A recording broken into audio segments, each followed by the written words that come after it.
David, it seems like there are some real difficulties at the moment that agriculture is experiencing, and you've covered off some of those today. You even predicted that probably more jobs to go in the food sector. I think so. Yeah, I think while the Australian dollar stays where it is, I think we'll see a lot more pressure. A lot of the food processing companies are very, not making sufficient money to reinvest in the future, and I think a lot of those will sort of look at moving offshore, New Zealand or overseas, because it's considerably cheaper to do that. So I think there's a lot more to go, unfortunately. Does it mean the end of food processing in Australia? I don't think so. I think you've got to be very careful.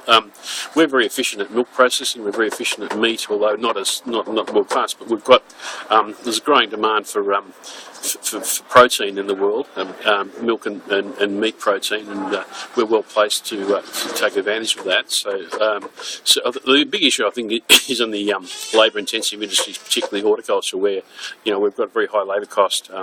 We're competing with people who've got much lower labour cost and so forth. So, but I think I'm actually quite optimistic about the future. But the issue, I guess, is that when the dollar's so high, it's very difficult for a lot of industries.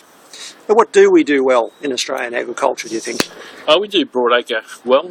We do. I think we're very good at. I think Australians are pretty good livestock farmers, wheat and sheep farmers. I think we're good at that, and we're good at dairy.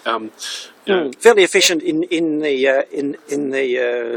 on farm, but not so efficient in terms of processing, you think? That's right. Yeah, I mean, it costs a lot more for example, to process an abattoir to slaughter a cow in Australia than overseas. A lot of our factories are very old and inefficient, and really need to be rebuilt. But there's not really the profit around to sort of reinvest. So, we need to get to labour-saving devices. And for example, there's new technology with robotics, but the factories are so old they don't really accommodate that. So it needs a whole new footprint, and so there's things like that. So.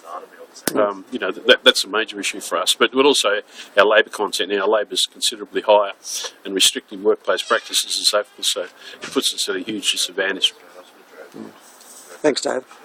All right. Yep. Appreciate it.